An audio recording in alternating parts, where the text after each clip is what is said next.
Hello everybody, my name is Seema Agarwal. You are watching my YouTube channel learning is fun. आज के इस video में हम देखने वाले हैं टाइप्स ऑफ न्यूरॉन्स। इससे पहले वाले वीडियो में हमने देखा स्ट्रक्चर ऑफ न्यूरॉन्स, मतलब न्यूरॉन्स के मेन पार्ट क्या होते हैं और उनका फंक्शन क्या होता है। अब इसमें हम देख रहे हैं कि न्यूरॉन्स कितने प्रकार के होते हैं। तो बेसिकली जो न्यूरॉन्स होते हैं वो तीन प्रकार के होते हैं: सेंसरी न्यूरॉन, मोटर न्यूरॉन और इंटरन्यूरॉन। ठीक है, तो इसी को हम डिटेल में देखते हैं कि ये इनमें क्या डिफरेंस होता है। सेंसरी न्यूरॉन्स देखने में कैसे होते हैं, मोटर न्यूरॉन्स क्या होते हैं, और रिले न्यूरॉन या इंटरन्यूरॉन का क्या रोल होता है। ठीक है, तो चलिए स्टार्ट करते हैं। Types of neurons based on their functions, neurons can be of three types. Function के हिसाब से जो न्यूरॉन्स है वो तीन प्रकार के हैं: सेंसरी न्यूरॉन, मोटर न्यूरॉन और रिले न्यूरॉन। रिले न्यूरॉन को ही हम इंटर न्यूरॉन भी कहते हैं और इसी को हम एसोसिएशन न्यूरॉन भी कहते हैं। तो अब कोई भी वर्ड हो, रिले न्यूरॉन, इंटर न्यूरॉन या एसोसिएशन न्यूरॉन, तो ये सेम चीज ही होती है, आप कंफ्यूज मत होना। ठीक है, देखिए ये इस तरीके से डायग्राम दिया है। जो सेंसरी न्यूरॉन होता है वो इस तरीके से लगता है। इसकी सेल बॉडी यहाँ पे सेंटर में है और फिर यहाँ पे एक्सॉन और दोनों तरफ निकला हुआ है, टर्मिनल ब्रांचेस है, ये रिसेप्टर सेल दिखा रहे हैं, ये डेंड्रॉन्स दिखा रहे हैं, ये सेल बॉडी है, एक्सॉन है। तो इस तरीके से शेप होता है आपका सेंसरी न्यूरॉन का। जो आपका इंटरमीडिएट न्यूरॉन है, जिसको हम रिले न्यूरॉन या इंटर न्यूरॉन्स बोल रहे हैं या एसोसिएशन न्यूरॉन बोल रहे हैं, वो इस तरीके से होता है। ये डेंड्राइट है इसके, ये सेल बॉडी है, एक्सॉन है, ये एक्सॉन के टर्मिनल एंड है।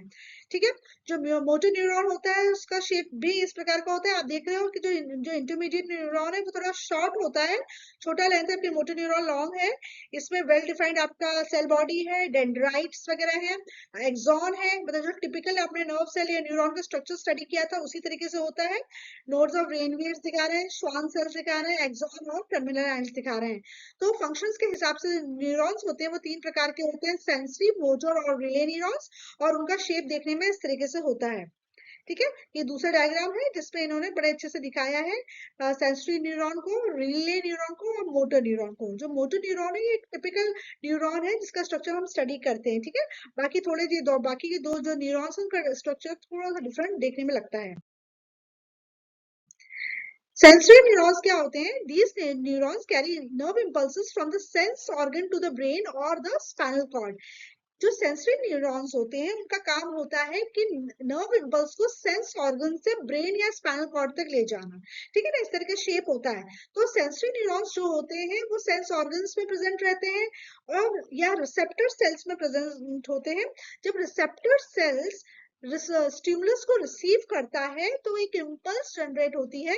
इस इम्पल्स को सेंसरी न्यूरॉन्स कैरी करते हैं और ये इम्पल्स को कहाँ ले जाते हैं, इंफॉर्मेशन कहाँ ले जाते हैं? ब्रेन या स्पाइनल कॉर्ड के पास। सेंसरी न्यूरॉन्स का काम है सेंस ऑर्गन से इम्पल्स को या इंफॉर्मेशन को ब्रेन या स्पाइनल कॉर्ड तक पहुंचाना।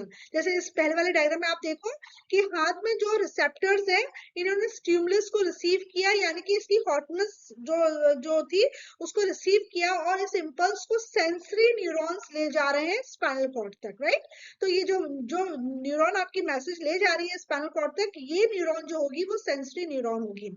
सेंसरी न्यूरॉन का शेप इस तरीके से होता है। इसके बीच में सेल बॉडी है, ये डेंड्राइट्स है, ये एक्सॉन टर्मिनल है, ये एक्सॉन है पूरा, और इसके ऊपर बैलेंस शीट चढ़ी हुई है और सेल बॉडी के अंदर न्यूक्लियस है। इस तरीके से होता है। ठीक है, तो आपको बेसिकली याद रखना है सेंसरी न्यूरॉन्स नर्व इम्पल्स को सेंस ऑर्गन से ब्रेन या स्पाइनल कॉर्ड तक ले जाते हैं।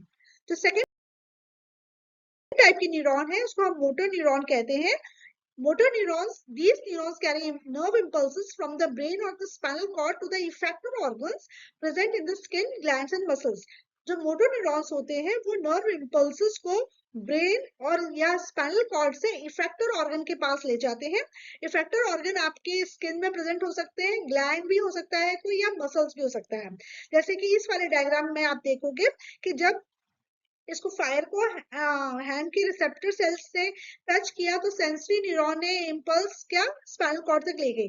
अब इस फायर को लेके जो इम्पल्स, जो इंफॉर्मेशन इसने दिया, उसके हिसाब से जो भी रिस्पांस जनरेट हुआ वो रिस्पांस को लेकर अब सेंसरी न्यूरॉन नहीं आएगी, उस रिस्पांस को लेकर दूसरी न्यूरॉन आएगी, इसको कहते हैं मोटर न्यूरॉन। मोटर न्यूरॉन ने ये मैसेज कहाँ तक लेके आया? हाथ कि इफेक्टर मसल्स तक लेके आया। तो बेसिकली जो मोटो न्यूरॉन्स का काम होता है, ब्रेन ने या स्पाइनल कॉर्ड ने सेंसरी न्यूरॉन्स की इंफॉर्मेशन के हिसाब से जो एक्शन जनरेट किया है या जो रिस्पॉन्स जनरेट किया है, उसका जो मैसेज जो कैरी करता है, वो मैसेज दूसरी न्यूरॉन कैरी करती है और उन न्यूरॉन्स को कहते हैं मोटर न्यूरॉन्स। और ये मोटर न्यूरॉन्स इस मैसेज को ब्रेन या स्पाइनल कॉर्ड से इफेक्टर ऑर्गन तक ले जाती हैं। और ये जो इफेक्टर ऑर्गन्स होते हैं, ये हमारे स्किन में प्रेजेंट रहते हैं, या ग्लैंड्स भी हो सकते हैं या मसल्स भी हो सकती हैं। देखो जैसे इस डायग्राम में आप देख रहे हो कि ये मोटर न्यूरॉन ने इम्पल्स को इफेक्टर ऑर्गन तक ले गया है ना। ये इफेक्टर ऑर्गन यानी कि हमारी मसल्स दिखा रहे हैं कि जैसे उसने हाथ ने इसको टच किया तो ब्रेन या स्पाइनल कॉर्ड ने रिस्पॉन्स जनरेट किया कि भाई हाथ हटाओ, है ना। तो हमारी जो हाथ की जो मसल्स होंगी वो कॉन्ट्रैक्ट करेंगी, यानी कि रिस्पॉन्स कहाँ गया, हाथ की जो मसल्स है उसके पास, और वो हाथ की मसल्स कॉन्ट्रैक्ट करी और वो वापस हाथ खींच लिया। ठीक है ना। तो ब्रेन या स्पाइनल कॉर्ड से इफेक्टर ऑर्गन जो स्किन में प्रेजेंट हो सकते हैं, ग्लैंड में प्रेजेंट होते हैं या मसल से प्रेजेंट होते हैं, ये यहाँ तक इंफॉर्मेशन कौन ले जाता है, मोटर न्यूरॉन्स। तीसरे जो न्यूरॉन है जिसको हम रिले न्यूरॉन भी बोलते हैं, इंटर न्यूरॉन भी बोलते हैं या एसोसिएशन न्यूरॉन भी बोलते हैं। इसको आप इस डायग्राम से देखो, ये जो न्यूरॉन दिख रही है सेंसरी दिख रही है, नीचे वाली जो दिख रही है वो मोटर न्यूरॉन दिख रही है। सेंसरी न्यूरॉन और मोटर न्यूरॉन को जो कनेक्ट करती है वो इंटर न्यूरॉन कहलाती है। एक छोटी सी न्यूरॉन होती है जिसका काम होता है सेंसरी न्यूरॉन से इंफॉर्मेशन लेना और मोटर न्यूरॉन को दे देना। तो इंटर न्यूरॉन का काम है सेंसरी न्यूरॉन और मोटर न्यूरॉन को कनेक्ट करना। Interneurons, also known as association neurons or relay neurons, are neurons that connect sensory neuron and motor neuron.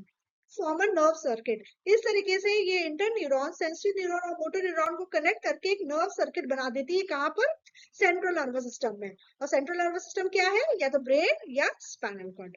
ठीक है, जैसे कि इसमें दिखा रहे हैं, ठीक है ना, कि तुम्हारा ये जो तुम्हारा रिले न्यूरॉन है ना, इस तरीके से उसका स्ट्रक्चर होता है। बीच में सेल बॉडी है, एक तरफ डेंड्रॉन्स है, दूसरी तरफ एक्सॉन और एक्सॉन के टर्मिनल एंड्स हैं।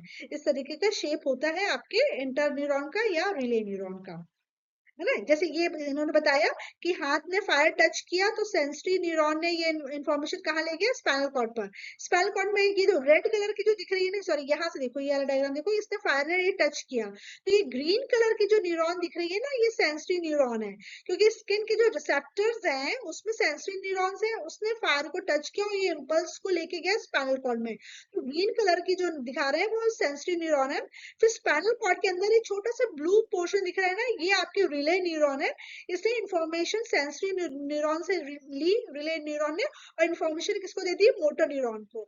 और मोटर न्यूरॉन फिर इंफॉर्मेशन कहाँ लेके गया, हाथ की मसल्स पर, और उसको स्पाइनल कॉर्ड के हिसाब से उसको एक्शन लेने को बोला गया, रिस्पॉन्स लेने को बोला गया कि हाथ हटा लो, और उसने अपने हाथ विड्रॉ कर लिया, वहां से फायर से दूर कर लिया।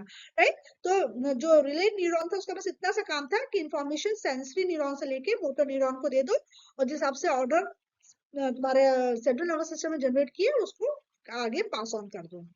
ठीक है, तो बस इस वीडियो में इतना ही कि जो न्यूरॉन्स होती है फंक्शन के हिसाब से तीन प्रकार की होती है, सेंसरी, मोटर और inter neuron. These sensory neuron जो होती है, these neurons detect stimuli from the environment. Sensory neuron से काम होता है कि एनवायरनमेंट में जितने भी स्टिमुलस है उसको डिटेक्ट करो, जैसे कि लाइट हो सकता है, साउंड, टच, किसी भी प्रकार का जो स्टिमुलाई है उसको डिटेक्ट करने का काम होता है सेंसरी न्यूरॉन का। फिर वो इस इंफॉर्मेशन को कहाँ ले जाती है, सेंट्रल नर्वस सिस्टम में। They transmit this information to the central nervous system. तो सेंसरी न्यूरॉन्स तीन प्रकार की हो सकती है, visual neuron, touch neurons, auditory neurons. ये एग्जांपल्स हैं सेंसरी न्यूरॉन्स के। फिर जो मोटर न्यूरॉन्स होती है, these neurons control the muscles and other organs of the body। ये मसल्स और बाकी ऑर्गन्स को कंट्रोल करती है। They transmit signals from the central nervous system to the muscles. Central nervous system से जो भी इंपल्स या सिग्नल जनरेट हुए वो मसल्स तक पहुंचाने का काम क्या करती है, मोटर न्यूरॉन करती है, और उसके हिसाब से मसल्स आपकी कॉन्ट्रैक्ट करती है, रिलैक्स करती है। एग्जाम्पल क्या है तुम्हारे मोटर न्यूरॉन्स के, अपर आर्म्स में जो मोटर न्यूरॉन्स प्रेजेंट है, या लोअर मोटर न्यूरॉन्स, या लोअर आर्म में जो मोटर न्यूरॉन्स प्रेजेंट है। इंटर न्यूरॉन से क्या काम है, these neurons connect sensory neuron and motor neuron. जैसे हमने देखा कि इंटर न्यूरॉन्स सेंसरी न्यूरॉन्स को मोटर न्यूरॉन्स से जोड़ती है और इसकी इंफॉर्मेशन उसको पास ऑन कर देती है। help to process information and coordinate the activity of different parts of the nervous system. ये information को pass on करके various activities को coordinate करने में मदद करती है nervous system का. ठीक है, तो ये छोटा सा वीडियो है, इसमें सिर्फ इतना ही जानकारी है जिसमें हमने different types of neurons के बारे में पढ़ा. आपको ध्यान रखना है 3 प्रकार की है, sensory neuron, motor neuron and interneuron. मिलते हैं अपने नेक्स्ट वीडियो में.